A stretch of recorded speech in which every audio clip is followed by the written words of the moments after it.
ನಿಲ್ದಾಣದ ಕಡೆಗೆ ಹೊರಟಿರುವರೆ Chennai Hyderabad Voltas Express Dayabasi Station Netaji Bhavan.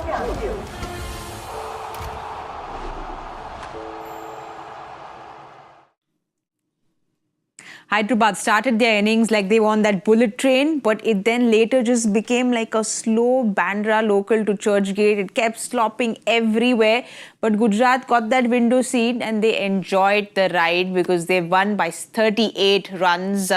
Prasidh Krishna got 2 wickets in his 4 overs. Siraj got 2 and Kotse got that 1 wicket. Abhishek Sharma got 74, but then couldn't really make a match of it. We are back at Voltas Presents Cricbuzz live with Polly and Joyda. Welcome, gentlemen. Where's Churchgate? Churchgate is very close to where we are. It's where Wankhede is, very close to the Wankhede Stadium. Just checking. Yeah. I don't think you needed to ever do that. You haven't taken that right. No, but it was I'm glad you haven't actually. So to reach Churchgate from where I live, Slow. it just keeps like Every stop. stopping and every place, and that's what this innings felt Let's talk about that because there's not much to talk about today's match. Yeah, because I just felt like they started off so well. It started off so quickly. You felt Travis Shaker couldn't do it, and then after that, once they got out, it just kept stopping everywhere. I mean, firstly, the cliche, catches do win matches. That Rashid catch was a big one. Dropped. Yeah, this is not 19th November. So, I mean, if he had to drop anyway, we wished it was the other way around, but that's history and it's not to be changed. But after that also you had Ishan Kishan come in, and Ishan Kishan is a fantastic batter when he's not second guessing himself. And you can make out that mentally he's just shot, he's not there. I mean, Ishan Kishan, scoring at less than a run a ball. I mean, look at that, 13 of 17. And that really broke their back because after that, the moment he gets out, Klaasen comes in and Klaasen has to take a choice of do I start scoring fast or do I start, controlling again the collapse. Yes. So again, he doesn't know what to do. Aniket Verma did nothing, and then of course in the end, whether Nitish Reddy or Pat Cummins hit a few sixes, they were meaningless sixes. In the scheme of things, especially given where they are, even if their run defeat is less, with 7, even if they win the next 4 matches with 7, it's a mathematical decimal point chance of qualifying. We know that decimal point chance last year did make a team qualify, so everyone's hopes are always alive. But Polly, the way GT went about things, like Joyda said, that it is a cliche, catches win you matches, but you think the differentiating factor between the two was the fielding today? Yeah, definitely. And if you have a look at it, I mean, I was watching that highlights package they put together, and it was often the bowlers. You have people like Rashid Khan and Siraj, and all of them diving around, making stops, preventing boundaries, taking catches. So that was impressive. I was really impressed by their bowling. I think they definitely learned the lesson from what they experienced against Rajasthan Royals. They were on point. They didn't give up much width. They really were tight. And there's the bowling figures. Prasidh Krishna, for me, I thought was the pick. I've really been impressed. I always thought he was a fantastic bowler, and that when you go on tours like Australia, South Africa, England, that he would be definitely one to thrive under those conditions. But there was obviously something missing in the makeup and maybe from a confidence perspective. But all of them were good. They were put under pressure, and you are going to get when Head and Abhishek just get a bit of a start. But they held their nerve nicely, and even Kutsia, who came in for his first outing, was pretty impressive. Joyda, was bat, ball and fielding. It's just like that complete recipe to cook for a champion side, and that's what Gujarat has shown today. The two incidents summed it up for me. One is Rashid Khan's catch and the way he ran over his shoulder. It's a very tough catch to take. And then right at the end, you see Pat Cummins literally flat batting like a tennis ball stroke. He hits it straight down the ground. And Shiraz drives full length and stops it. And look, there are 2 points to be noted there. When Rashid Khan takes that catch, the match is definitely in the balance. Yes. By the time Shiraz does that dive, the asking is over 20 and over. And the kind of effort still put in, putting your body on the line, taking that, shows you that this is a very, very charged upside. And the second point, Prasidh has given a couple of interviews also about it, saying that, he's always had that length ball that rises up because he's got that natural height and he's got that. He has a bit of a Yorker. I think he's got a bit better at it. But what he's really started getting is a slower ball, And that has just so changed the way because in this format, he was otherwise very much a hit and miss bowler. He'd do very well on their days, he just go because, you hit length and one day, the ball's just coming onto the bat, you hit a batter like that. He didn't have that variation. He suddenly developed that. And especially if you think in Indian conditions, it'll suit him because internationally, the kind of bowling he did would always be put. But now would you consider him in Indian conditions as a good prospect? Yeah, I think you have to learn your variations, don't you? Even if it's not a genuine slow ball or cutters or slow ball bounces. But he definitely went with some good options there today. And I was really impressed by his performance. But they've got a wealth of bowlers, haven't they? I mean, even KG's not there at the moment. And I think their plan's working. If I had to sum them up, I'd say I just need to see a little bit more from the middle batting because the top three have been so brilliant that they haven't had to really rely on that middle. So going forward, if they get into the knockouts. And then the spinners for me are just short of a gallop. Rashid is not as confident as he wants. I think the thing with him is that if you don't give him enough overs and if you aren't dependent on him, he normally plays in an environment where he always takes on this. But everything, he always has to bowl his 4. He has to do the job. Whereas here, this is the second time now where he hasn't had to complete his overs. 3 overs, 0 for 50. A lot of the guys at the back end are taking him down. Normally it was the tail enders who even struggled to make contact, never mind middle him. So I think he's just short of something. I mean, obviously you need him, particularly if you go to venues later on in the tournament that are going to grip. But those are 2 areas of concern. And I think they need to start dominating. It's a good side. They're getting runs on the board. They've got a good bowling attack. They need to start dominating, much like we've seen Mumbai do at the moment. Yeah. And would you like to see Sai Kishore bowl a little more? I understand that left arm, and we understand enough, that. Yeah. But Aksar has taken those 2 wickets against lefties. Sai Kishore, and you think Sai Kishore's never bowled to left-handers? Exactly. I mean, so that's my point. I totally agree with you. And the points that he's made, absolutely bang on. I mean, I know I'd never say this, but Shah Rukh Khan needs a hit. Okay? Shah Rukh Khan genuinely needs a hit, This Shah Rukh Khan needs a hit. And that's the one thing that you have. And then, Tewatia has still had a chance. But you've said one other thing, which is that, when Mumbai won a match like this yesterday, they finished them off by 100 runs. Okay? And if you remember, they were charged up. They were absolutely charged up in the sense that, if you remember, there was Hardik in the huddle. Yeah, 7 wickets down and he was really pumped. Huddle and he's like pumping them up saying, margin, run rate, we've got to crush them. And I thought while the fielding was good, I didn't see the same intensity in terms of the bowlers of finishing it off. The way it was that, okay, we've got our back to... So it's a 38-run victory. It's a big victory. But it could have been a 50-run victory as well. And, these things, because they're on points and a lot of the top teams are bunched together, this could cost them. Well, that's exactly what I want to have a look at is that points table because lots of teams are up there with that 14 now. There's Mumbai, Gujarat, Bengaluru and Punjab with 13 because of that washed out game. So, Joyda, that divide between the last 3 and now the top 4, you can see that divide growing more with every passing game, especially now that Hyderabad have lost. They don't have that E next to their name, but well, it's just that very slight chance that they still have. Yeah, it's an extremely slight chance. And I mean, my only regret, I have only one regret in this, that is that every year at this time of the year, Shaun Pollock takes out his calculator and his sheet and drags something, scenarios.com. A wins, B wins, C. Even their scenario, I'm battling to find an answer for them. Now, the only thing that he can, there is still some interesting scenarios, but I think the race is going to be who are the top 4 or the top 6, 7 and who are the top 2. Because I think this year the top 2 race is wide open. Is it wide? So it's wide open for you, Paulie, as well? Or do you think the 2 teams that are looking very dominant to reach that 16? Yeah, I think it's wide open for another position. I can't see Mumbai not being one of the top 2. I think Lucknow are the ones who've got the work to do because not only are they the 2 points behind, but their net run rate's the only one in the negatives there in the top 6. So even if they were to win 2 games and get themselves back in the mix, they're kind of that half a point short with the way their net run's situated. So they'd have to do a massive win at some stage to get themselves. But I think Mumbai's been dominant. I think they also, when you look at them now, the confidence they were playing with yesterday, they look like a very happy camp. Everyone kind of knows their role. Everyone's performing. So I can't see them not performing and not winning properly. So I think they'll definitely be in the top 2. But as Joy says, the rest of it, the qualification and who is the other person in the top 2, I think those are questions we need to ask. But who is your number 2, Joyda? If it's MI, is RCB ringing that doorbell?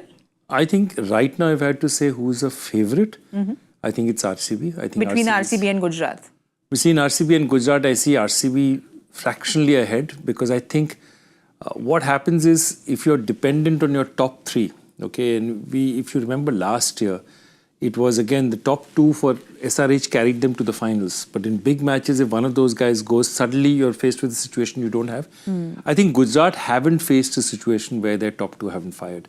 Whereas you've had a lot of situations where one of Kohli or Salt and now, of course, whether it's Bethel or not, have got out. So it's one of them has scored, but the other hasn't necessarily scored all the time. Though actually Virat has been fairly consistent. So I think still RCB's middle order has been exposed to a larger extent. And I think that will actually stand them in better stead because, late in the tournament, Shah Rukh and Tewatia haven't really had that much of a hit. Well, Polly, let's have a look at who GT is playing because I know they play Mumbai next and they have quite a, this is who they're playing. There's Mumbai, Delhi, Lucknow and Chennai. So they've got challenging games coming up, the next 3-4 games. Yeah, they've also got a bowling lineup where they go and bowl on the Mumbai surface. That offers lots of bounce. But can they control their lengths properly? I think at the moment, from what you've seen from Bolt and Bumrah and Chahar, I think it's really good control movement through the air, whereas these guys are kind of length bowlers. And people like Rohit and Rickleton and Surya, they both love length to be able to put that away. So it'll be a challenge for them. And as I say, I think they'll be able to gauge where they are because I think at the moment Mumbai or the form side and anyone who plays against them now knows what has to be done if they're to go on in the tournament.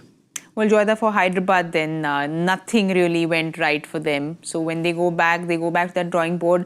They're not going back for a break to Maldives or any vacation because they will want to seriously look at what they can do in the remaining tournament. Yeah, look, they also know, they're not fools. I think they know also what... that their chances are really mathematical, but they'll try and take it a game at a time. But right now in these circumstances, I'd start looking at other options. Options within the team. Try and look at saying, okay, who have we not tried out? Who is a prospect for next year? Because, next year you have retention lists and you have lots of stuff. And it's not going to get any worse than it is already where we are right now. So I think they just like to start looking at, what options they have. If you see, that process has started in Chennai. Yes. The process is already in way. And I think teams need to start doing that because, there's a lot at stake for them. Well, the reason Hyderabad are in the state is because there was someone who was very cool with the bat in the first innings. That's Shubman Gill, and he is our coolest performer of the match, powered by Voltas. Shore kam zyada. 76 of 38, striking at 200. Polly, he once again came out. He's been that Mr. Consistent like we spoke about. And he is just so cool when he comes out with the bat because he seems like he has everything under control. Yeah, I thought Sunrise has definitely made it easy for him today. Up front there with some of the deliveries they bowled. But his timing, his technique, everything looks great. He's in wonderful form and it's good signs for him and his team and the captain leading from the front. There's nothing better as a captain when you're performing really well and everyone else can get behind you. The only time he needed the air conditioning today was when that one decision didn't go his way. He spent a bit of time arguing. He lost his cool there, but for the rest of the game, he was a cool customer and I think he'd be very happy with the way his team backed him up. Well, we saw that passion today, Joyda, because when he was given out as well, we saw that passion. And again, when there was that review, as Captain Gill had his opinion as well. So we've seen a different side of him today. Yeah, he was right up there. The umpires, you could make out he was right up there. There's this one shot from the umpire's camera, which is very interesting. But look at it. That first over, the first ball that he gets down leg and that effortless flick for 6. And once you have a player who can do that, when you strain your length even slightly, then you're in trouble. Then a couple of cover drives that just bisects the field. You can literally set your protractor and say, okay, here's where it is, here's where it is. The exact lines that he was hitting. So I think he's a person in sublime form, and it just tells, he oozes class, he oozes confidence. And 200 strike rate, that's the one thing they used to talk about, 135 strike rate, 140 strike rate. Does he need to up it? And now if you see this year, he's batting at that 150, 160, 170, now to today a 200 level. Yes. So you're talking about, he's taken his strike rate up by about 25, 30 effortlessly without really changing his style of play. He's still hitting classical shots. He's still hitting the same kind of shots he used to hit, but he's upped his strike rate. And that's really good for his team. Well, his classical style is uber cool, which is why Shubman Gill was the coolest performer of the match. Powered by Voltas, Shor Kam Kam Zyada. And it's just not been Shubman Gill up top for Gujarat. It's Sai Sudarshan, it's Buttler, and they are in the top 4 run getters as well. And they've played the least number of dot balls this IPL. It's just 22 dot balls, which is incredible. No, I think that will be today. Yes. Yeah, today it was incredible. I thought it was 21, then somebody I think is corrected to 22. Incredible. I mean, the numbers that are, the average that is normally on is 31, 32, 33, somewhere there. And teams have given 45, 46. Chennai has done 45, 46 dot balls. To do 21, 22 is just, shows that, your intent is so high. Yes. And what happens at the start is you tend to give dot balls at the start because the field is in. So either you penetrate the field and you get a 4 or it goes straight to a fielder. And so in that first 6, you tend to have most of your dot balls in that first 6. And the fact that they managed to still do 22 dot balls is fantastic. I think the coaches will tell you that they want you to try and eliminate as much of the risk as possible. And if you're picking up singles, that scoreboard's ticking over. So you're taking a lot of pressure off yourself. And then you don't have to play those rash shots. You don't have to try and play catch-up because there's still a consistency of scoring. Well, there were very few dot balls played today, and Gujarat will be very, very happy with what they've done today. Let's see what's going to happen tomorrow and who's going to be the happier team tomorrow. It's a big game as Bengaluru take on Chennai. This is match number 52 happening in Bengaluru. And when it's CSK and it's RCB, it is always this biggest match of the tournament. But this time around, Roida, things have just been so different because of where CSK stand. And it will almost be like CSK playing for pride now because they have been eliminated. So what can we expect from CSK tomorrow? I think you're absolutely right. It's pride. I mean, this is less of a match. This is more of a reunion. Okay. The ultimate Indian captain, cool Indian captain, Dhoni, the person that he, literally made the next king, handed over to him. They have a very close relationship. I mean, still Kohli looks on him as a mentor. And as Kohli has also said and Dhoni has also said, we don't know if he'll ever play again because this year, CSK is out. So it's definitely not this year. And next year, who knows? So there's a lot of emotion riding on the match, not so much on the result of the match for CSK because it doesn't matter so much. And the interesting thing is how Virat, more than Virat, I think Virat is allowed, but he's not the captain. The RCB staff must make sure that this does not become an emotional journey. This is about today's qualifying. It's not about Dhoni versus Kohli, as everyone would have you believe. It's about, RCB making sure that they're on point for that one first or second place. And I think they will need to remain focused. CSK it's an easy match for CSK. They can play younger players. They can afford to go for it. They can afford to say, let's just give it for old time's sake. Let's show us how the yellow can roar. Yes. So it's a much easier match I see for CSK. I feel RCB it's important for them to stay focused and say, this is not about emotion. This is about first, second place. Well, Polly, you know how emotional Indians are and Indian fans are. So when Joyda keeps saying it's not about emotion, we also know Virat loves these emotional setups because it really keeps him going, and the form that he's in right now, he doesn't require some more motivation and emotion because he's in sublime form right now, and we've seen what Krunal's done as well. So for RCB, yes, there is emotion, yes, there's this big game, but they'll have their blinkers on. They want those 2 points. Yeah, I think that's the big focus. They'll have to put the emotion aside. They have to be clinical. They have to be focused. It'd be interesting to see what tactic they go with as well, because the two tactics are either you can put CSK straight into bat, their batting hasn't been good, and put them under pressure and say, okay, what are you going to post for us? Or either, if the conditions allow and the surface is going to be good, get a big score on the board and then put them under immense pressure to try and chase it down. But yeah, I think also emotionally, I think it is emotionally with those two playing, but I think emotionally Virat will be thinking, come on, this could be our year. It's been a long time coming. They've been desperate to try and get a trophy, but the first mission is to qualify, and that's why these 2 points. And they've played CSK twice this season, so they've managed to win one. And at the moment, the team you want to play is CSK because they haven't found anything at the moment. They haven't got any good form going. Their players aren't feeling it.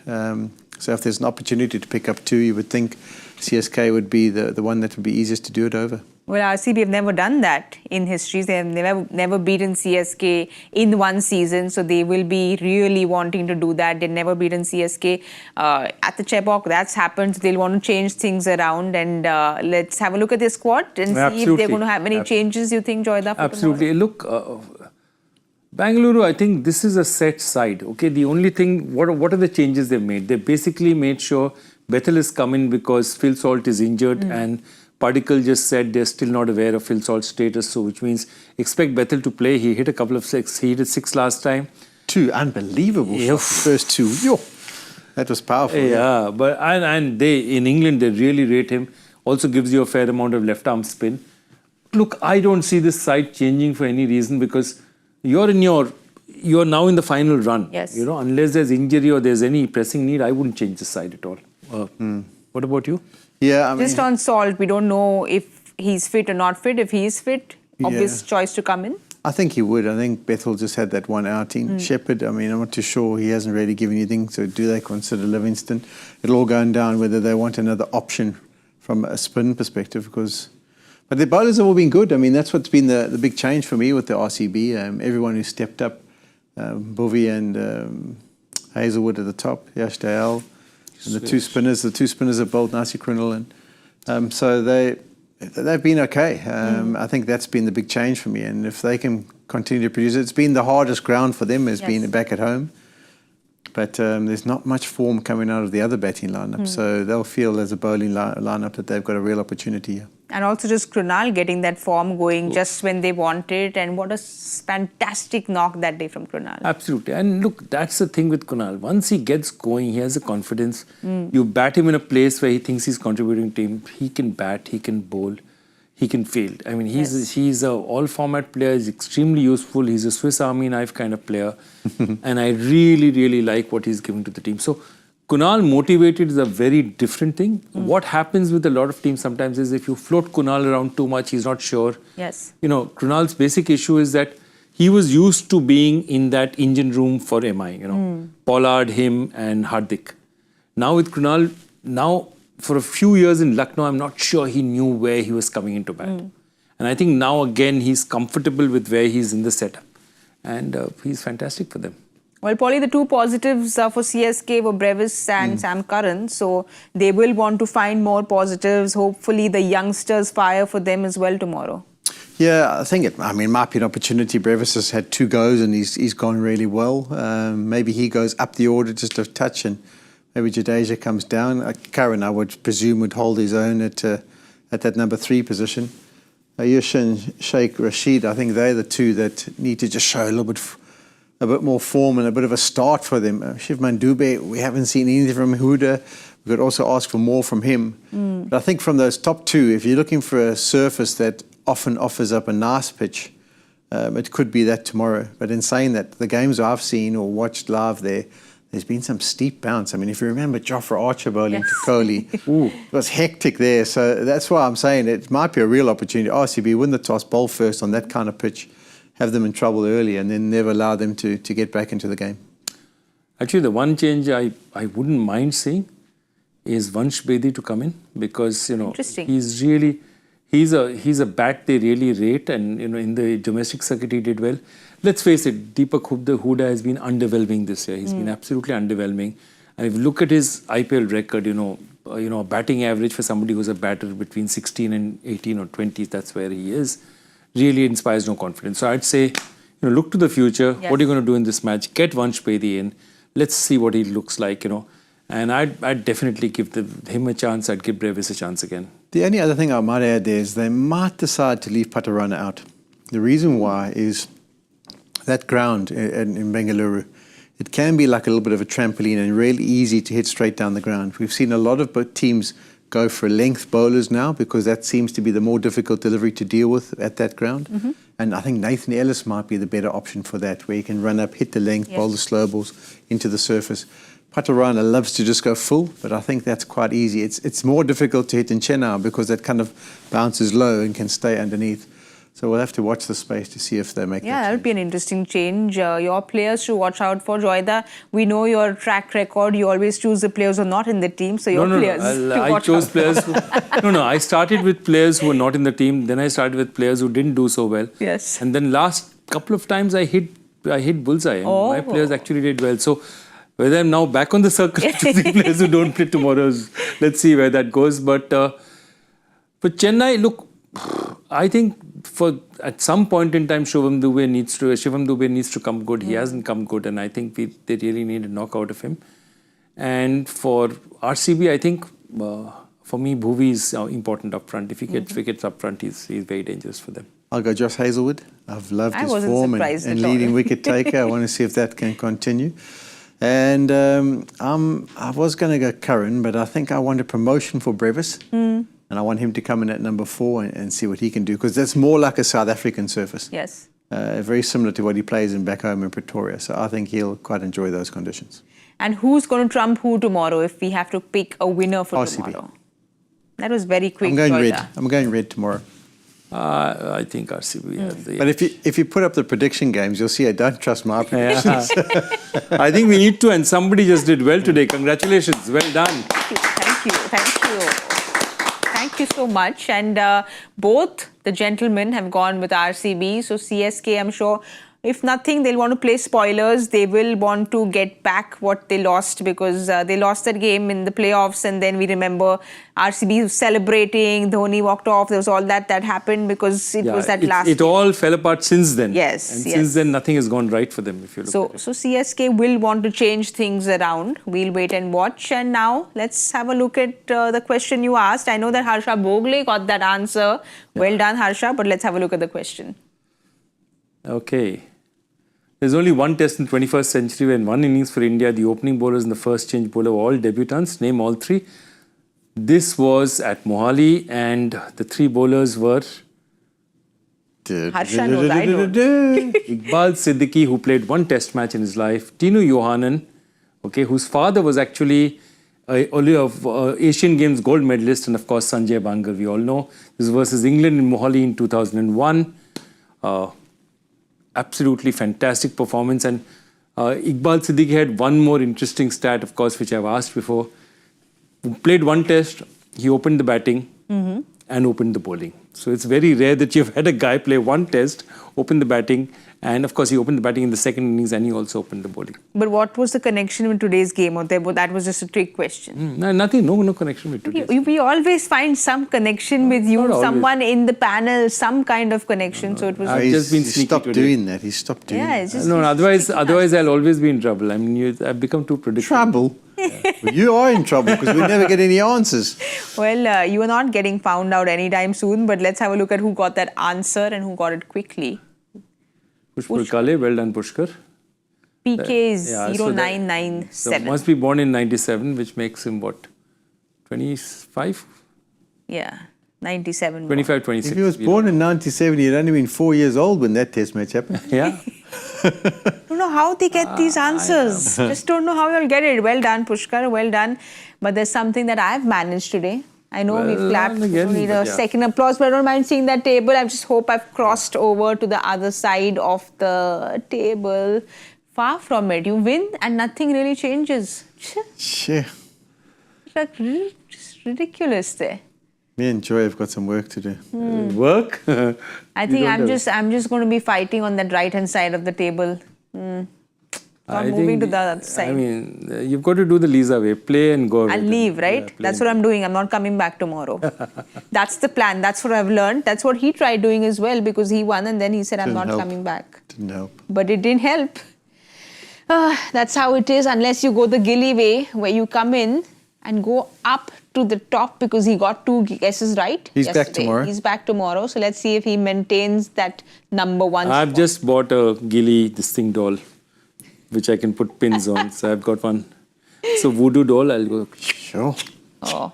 That's the only way. Now I'm desperate. This game's getting really, really serious. This getting really You know what serious. Harsha is planning to do? That's why they're not giving Harsha pitch reports, because he's planning to say trick that. us. I'm going to Yes. go there and say it's a 280 pitch, and it turns out to be an absolute dog. Well, this is what The the things prediction. people do. Yes, this is what it brings out of the kindest people. The prediction game. That's what it does. But Polly, thank you so much for all the entertainment. There was lots that we spoke about today in the green room, which was very entertaining. So thank you so much. Thank you, Joyda. I won't be here tomorrow, but Polly, you will be back with Gilly tomorrow. And Joyda, we'll see you very soon. We are not letting you go anywhere. Not to the Maldives, definitely. So we want you to be here in Mumbai. Thank you so much, everyone, for watching Voltas Presents Cricbuzz Live. We will be back tomorrow at 7 o'clock. So we'll see you all there. Good night and goodbye.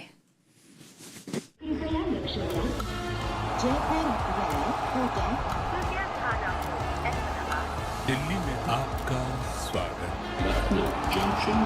ನಿಲ್ದಾಣದ ಕಡೆಗೆ ಹೊರಟಿರುವವರೇ Express Station, Netaji Obot.